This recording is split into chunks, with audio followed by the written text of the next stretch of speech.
Hello everyone, welcome back to another episode of Making Music with AI. आजको एपिसोडमा चाहिँ हामी कसरी यस्तो ब्याकग्राउन्ड इमेजेसहरू जेनेरेट गर्ने भनेर हेर्छौँ, स्पेसली जुन चाहिँ अलरेडी एक्जिस्टिङ छ, like for example this one. अनि यस्तै खालको एक्ज्याक्ट अर मोरलेस सेम खालको अर्को इमेज कसरी जेनेरेट गर्ने भनेर डिफ्रेन्ट एप्रोचेसहरू एक्सप्लोर गर्छौँ।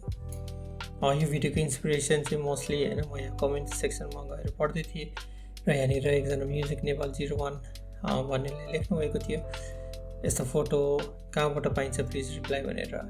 अनि मैले रिप्लाई पनि गरेको थिएँ कि मैले भिडियोमा भन्न लागेको एप्रोचेसहरू मैले यहाँ मेन्सन पनि गरेको थिएँ, तर somehow it is not visible. तर पनि एनिवेज यो भिडियो छ, hopefully you can see it. So let's get started. As I mentioned, I want to explore two ways. First one चाहिँ के हो भने हामी ChatGPT लाई नै सोध्नेछौँ कि यस्तो इमेज कसरी जेनेरेट गर्ने। अनि द सेकेन्ड एप्रोच इज होइन, जस्तै यो free image to prompt generator भनेर एउटा वेबसाइट छ जसले पनि हामीलाई हेल्प गर्नेछ त्यो प्रम्प्ट जेनेरेट गर्नको लागि। सो त्यो एप्रोचहरूमा जानुभन्दा तपाईँलाई के चाहियो त, हामीले चाहिँ यो भिडियोको स्न्यापसट चाहियो होइन। म विन्डोजमा छु अनि विन्डोजमा चाहिँ एउटा स्निपिङ टुल भनेर अलरेडी एभाइलेबल छ, त्यो युज गरेर अनि चाहिँ कतिसम्म भिडियो आफूलाई चाहिने हो क्यान जस्ट एड होइन, र यसलाई सेभ गर्नुभयो भने यो इमेज चाहिँ डेस्कटपमा सेभ हुन्छ। सो हामी फर्स्ट एप्रोच एक्सप्लोर गरौँ जुन चाहिँ ChatGPT-लाई नै सोध्ने। ओके, सो यसमा म इमेज अपलोड गर्छु र ChatGPT-ले चाहिँ सोध्छु कि give me A prompt to generate as above. Make sure to be precise in the of the image and objects. होइन, अब यति भनेपछि ChatGPT-ले चाहिँ मलाई एउटा प्रम्प्ट दिन्छ। Okay, so this is pretty good होइन। अब यसलाई चाहिँ म कपी गरौँ, नयाँ च्याटमा जाउँ र आई जस्ट पेस्ट इट। यो मोमेन्टमा चाहिँ म अर्को एउटा एक्स्ट्रा कुरा पनि एड गर्न चाहन्छु, किनभने मैले अहिले प्रेस गरेँ भने चाहिँ के गर्छ ChatGPT-ले चाहिँ इमेजका डाइमेन्सन चाहिँ अब आफ्नो तरिकाबाट क्रिएट गर्छ। अनि यहाँनिर भनेको छैन कि तपाईँले मोबाइलको डाइमेन्सन राख्ने कि डेस्कटपको डाइमेन्सन राख्ने भनेर। सो म चाहिँ डेस्कटपको डाइमेन्सन भनेर एक्सप्लिसिट हुन्छु। The image is intended for desktop wallpaper and should have ratio 16:9 होइन, 16:9। सो यो भनेपछि चाहिँ उसले चाहिँ एउटा इमेज जेनेरेट गर्छ।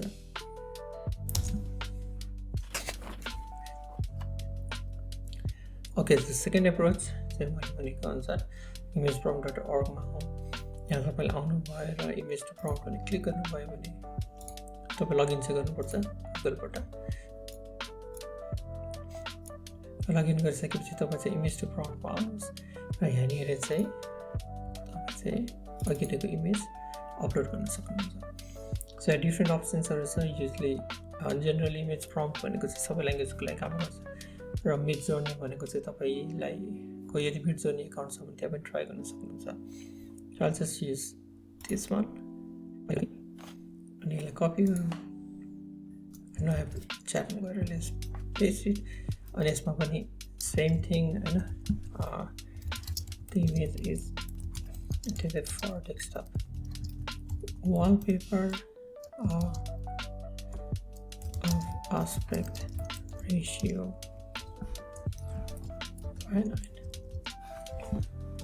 16:9 इन्टर गरौँ। ओके, इमेज क्रिएसन हुँदैछ। सो हाम्रो फर्स्ट रिजल्ट आइसकेको छ। एज यु क्यान सी होइन, यहाँनिर चाहिँ अलिअलि इस्युज छ। फर्स्ट वान चाहिँ बिर्स न, ओके यो अलिकति यहाँ बढिरहेछ, सकिन पनि रङ छ हैन this is rhythm Nepal presence भन्ने त बुझ्न गएको छ अनि यसको कलर थीम पनि हैन मोनोक्रोमेटिक नभएर अलिअलि यो वार्म खालको कलरहरु छ जुन चाहिँ तर हामीलाई चाहिँ यस्तो खालको चाहिएको थियो हैन तर यसको लागि चाहिँ अब के हुन सक्छ भने अनि त्यति प्रब्लम तपाईलाई लाग्छ हैन अब जस्तो अब one of the things के हो त यहाँ हात पनि हैन दुईटा छ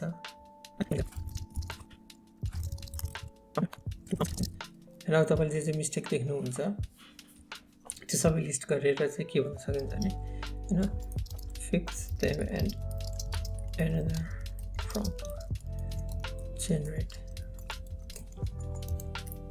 similar image हैन यो एउटा अप्रोच हो अनि अर्को अप्रोच भनेको चाहिँ अब जस्ट हैन अगेन के गर्ने त यसलाई नै ट्राई गर्ने हैन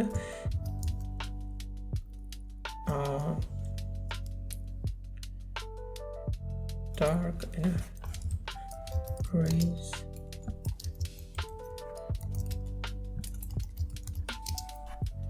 and ताकि कलर कम्बिनेसनहरु चाहिँ सबै फिक्स गरोस् लेट्स प्रेस इन्टर अनि त्यति बेरसम्म चाहिँ अघि नै हाम्रो फेरि imageprompt.org बाट जेनेरेट भएको इमेज हेरौँ द आँसुहरु सबै कुरा ठिक छ फेसियल एक्सप्रेसन पनि ठिक छ कलर थीम पनि ठिक छ but there are a couple of problems हैन the first one being कि यो औले चाहिँ फोनको ब्याक साइडमा हेरिरहेछ न कि हैन त्यो केटीको फोटो हेरिरहेछ जुन चाहिँ यहाँनिर देखाइरहेको थियो हैन अनि त्यसपछि सेकेन्ड वान चाहिँ एक्लो छु भनेर पनि टेक्स्ट छ जुन चाहिँ हामीले मेन्सन गरेको थिएनौँ यहाँनिर पक्कै पनि उहिले चाहिँ निकालेको यसले गर्दाखेरि चाहिँ आएको हुन सक्छ so what we can do is यसलाई कपी गरौँ हैन यसलाई फेरि हैन ट्राई गरौँ तर यो पालि चाहिँ let's just remove this so यसलाई फेरि सुरु गरौँ अघि हामीले यहाँनिर ग्रेस मोनोक्रोमेटिक भनेर राखेको थियौँ हैन त्यसले गर्दाखेरि एटलिस्ट यहाँनिर इमेजको कम्पोजिसन चाहिँ अलि राम्रो भयो तर प्रब्लम्सहरु फेरि छ हैन टेक्स्ट कुनै पनि फिक्स भएको छैन अनि हात पनि दुईटा तीनटा आएको छ सो यस्तो बेलामा चाहिँ हामी के गर्न सक्छौँ भने हामी चाहिँ ChatGPT लाई तिमीले यस्तो मिस्टेक गरेको छ त्यसलाई करेक्ट गरेर एउटा प्रम्प्ट मलाई दियो भने उसले त्यो सबै फिक्स गरेर नयाँ प्रम्प्ट दिन्छ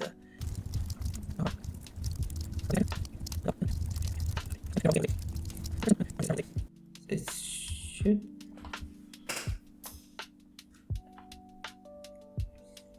give us a prompt and जसले चाहिँ त्यो इस्युजहरु फिक्स गर्छ अब मैले यसलाई ट्राई गरेँ भने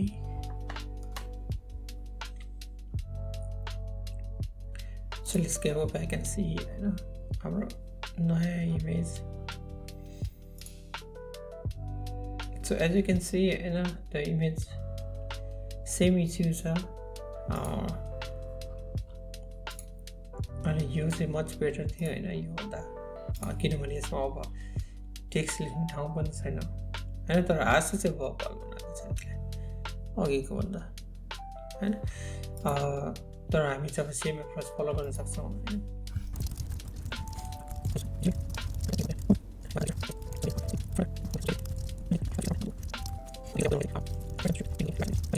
so we can just add this and entirely भने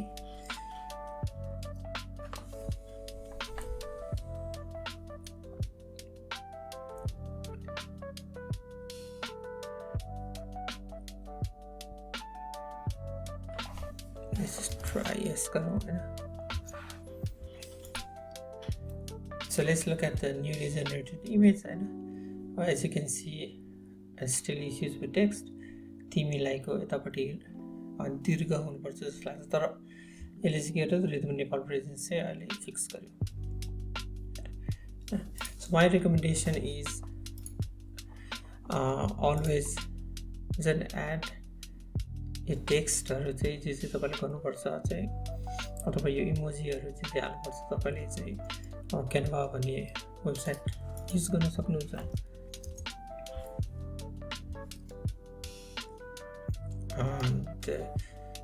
एकदम इजी छ यो युज गर्नको लागि पनि। अथवा तपाईँसँग चाहिँ फोटोसप छ भने फोटोसप युज गर्न सक्नुहुन्छ, अथवा फोटोसप छैन भने गेम त्यो पनि युज गर्न सक्नुहुन्छ। सो आजको लास्ट काम भनेको चाहिँ हाम्रो अर्को नयाँ जेनेरेट भएको इमेज कस्तो देखियो भनेर। ओके, यसले स्टिल इसी चाहिँ फिक्स गरेको छैन, अनि तर गर्ने चाहिँ मोस्टली यही हो। उसले के इस्युहरू होइन जेनेरेट गरेको छ त्यो मेन्सन गर्ने, अनि त्यसपछि उसले फिक्स गर्न ट्राई गर्छ। So this is it for today. Thank you for watching everyone.